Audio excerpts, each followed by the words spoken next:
আমাদের এবারের যাত্রা ময়মনসিংহ থেকে সুন্দরবন। রাত 8:30টায় ময়মনসিংহ থেকে মংলার উদ্দেশ্যে আমাদের বাস যাত্রা শুরু করে।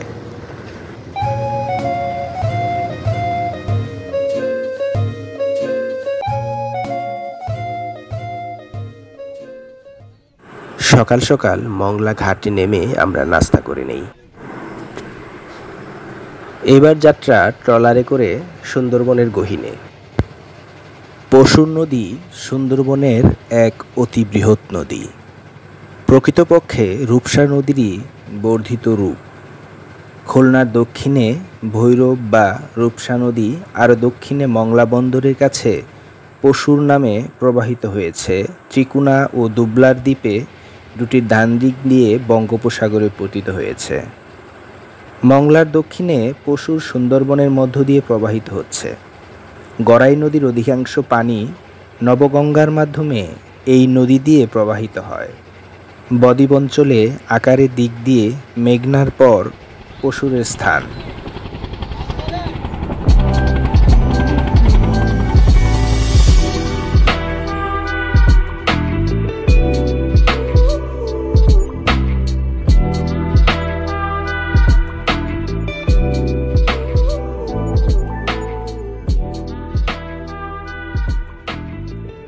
ট্রলারের উপরে গান শুরু হয়ে গেছে।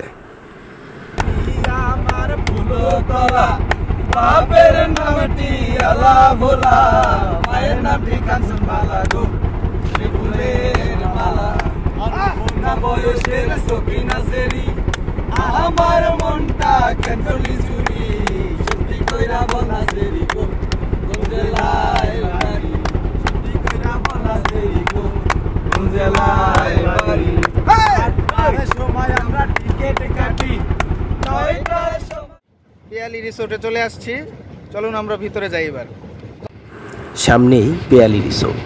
এখন আমরা সবাই পেয়ালি রিসোর্টে নামছি। হোটেলের রিসিপশন থেকে গোলপাতার তৈরি বিশেষ এক মুকুট দিয়ে আমাদেরকে স্বাগত জানানো হয়।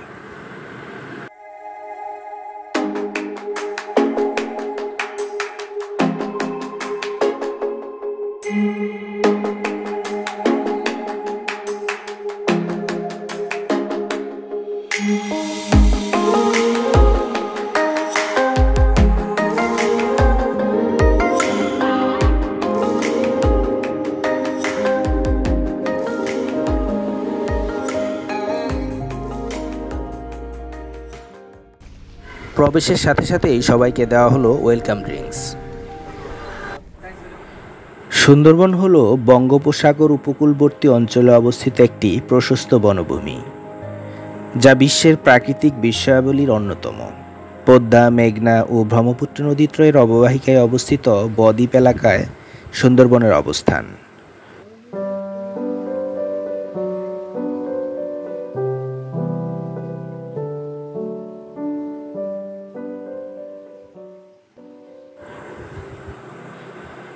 দশ 10,000 বর্গ কিলোমিটার জুড়ে গড়ে ওঠা সুন্দরবনের 6,517 বর্গ কিলোমিটার মানে 66% বাংলাদেশের।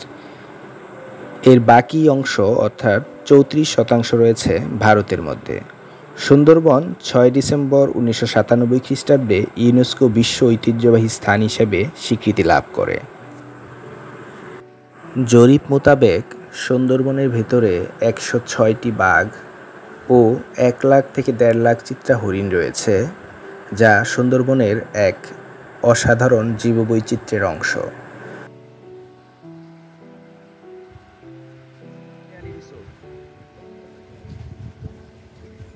আমার পিছনে এই জায়গাটা হচ্ছে সুন্দরবন, পিছনে পুরো জায়গাটা হচ্ছে সুন্দরবন। আমরা ঠিক এইটার পাশেই, এই খালের পাড়ে, এইটাতে আমরা রাত্রে ছিলাম। এটা ডুপ্লেক্স, দোতলায় ছিলাম। মানে কি যে এক সুন্দর পরিবেশ, মানে বলে বোঝানো যাবে না, এটা এসে দেখতে হবে। এইখানে আমরা ওই ফ্যামিলি ভিলাতে যাওয়ার আগে এইখানে আমাদের আরও 2টা ডুপ্লেক্স কটেজ আছে, হচ্ছে কাপল কটেজ। এইগুলো হচ্ছে প্রত্যেকটা ভিতরে অ্যাটাচড বাথরুম, টয়লেট সহ কাপল ভিলা। এই পাশে আরেকটা, মানে পিছনে একটা, সামনে একটা। এগুলো নিচে কিন্তু সবই পানি, এগুলো সব পানির উপরে করা। চারপাশে হচ্ছে গাছপালা, গোলপাতা, সুন্দরী গাছ। আর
আমাদের দুপুরের স্পেশাল খাবার রেডি, হাঁসের মাংস, সাথে আরো আছে অনেক কিছু। এটা হলো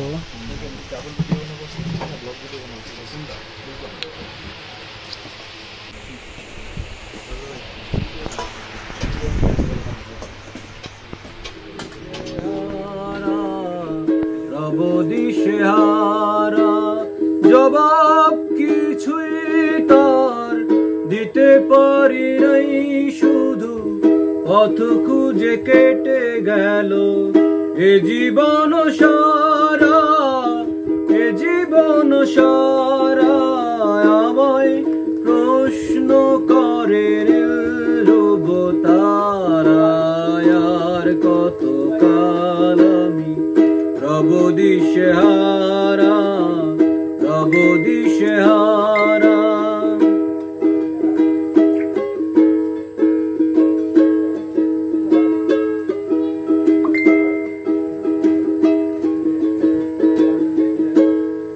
কারা যেন ভালোবেসে আলো জ্বেলেছিল, সূর্যের আলো তাই নিভে গিয়েছিল। নিজের ছায়ার পিছে ঘুরে ঘুরে মরি মিছে, একদিন তুমি আমি। স্নিগ্ধ সকাল, সুন্দরবনের সকাল।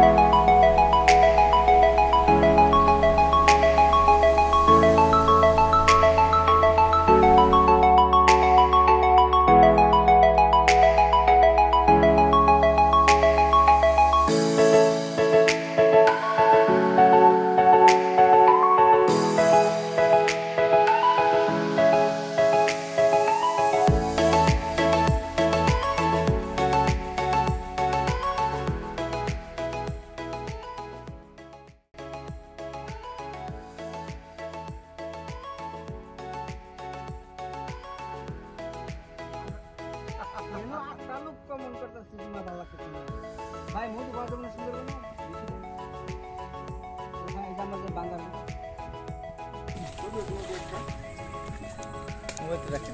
রাখলাম না। হচ্ছে ক্যামেরা কই দিবে?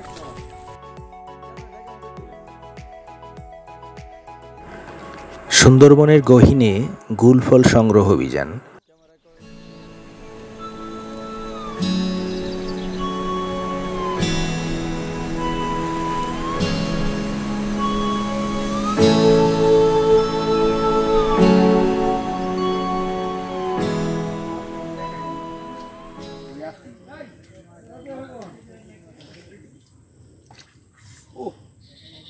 সাবধানে। এটা পরিপক্ক। এটা হচ্ছে গোলপাতা গাছের ফল। এই গোল ফলের কারণে এই গাছের নাম গোলপাতা। অসাধারণ। এই ফলটা খাইতে কেমন লাগে? আমি একটা খাইলাম, বেশ ভালোই লাগে, যে তালের শ্বাসের মতন একটা। আচ্ছা, নুনটা একটু না, হালকা হালকা তালের শ্বাসের মতো, হালকা মিষ্টি। এবার আমাদের রিসোর্টে ফেরার পালা। সর্বাধিক প্রচুর গাছের প্রজাতি হলো সুন্দরী ও গেওয়া। বনে 290 প্রজাতির পাখি, 120 প্রজাতির মাছ, 42 প্রজাতির স্তন্যপায়ী প্রাণী, 35 প্রজাতির সরীসৃপ এবং 8টি উভচর প্রজাতি সহ 453 প্রজাতির বন্যপ্রাণীর বাসস্থান হচ্ছে সুন্দরবন।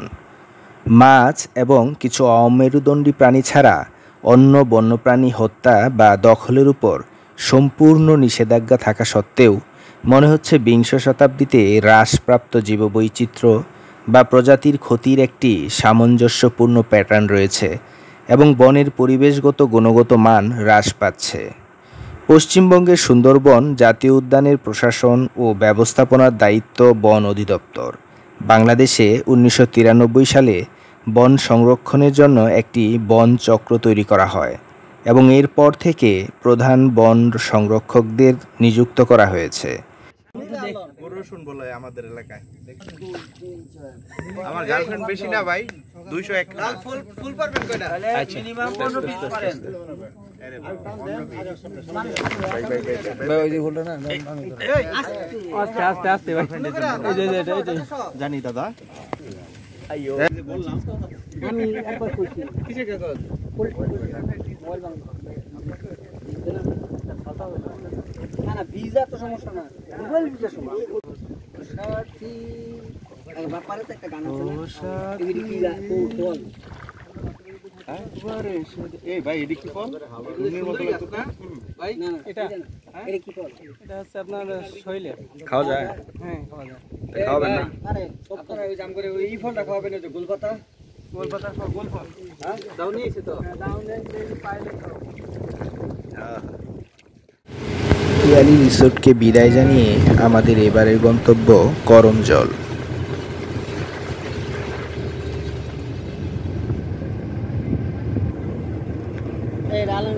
করমজল সুন্দরবনের একটি বিস্ময়কর দর্শনীয় স্থান। বনের গভীরে একটি রেঞ্জার স্টেশন যা হরিণ প্রজনন কেন্দ্র হিসেবে কাজ করে।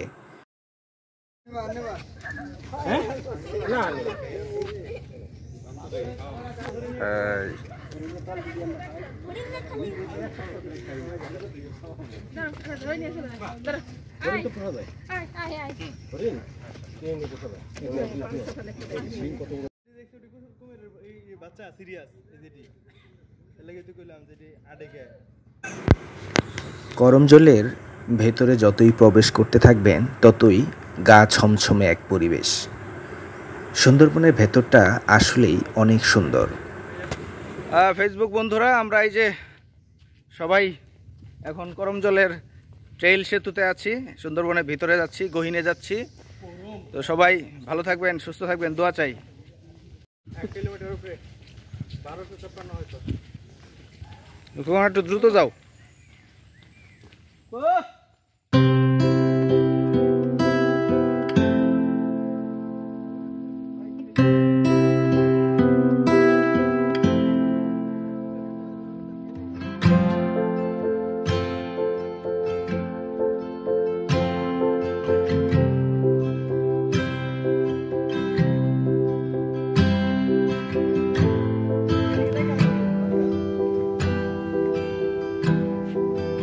সুন্দরবনের ঐতিহ্যবাহী স্পট করমজল ভ্রমণ শেষের মাধ্যমে এবারের আমাদের সুন্দরবন ভ্রমণ এখানেই শেষ হলো।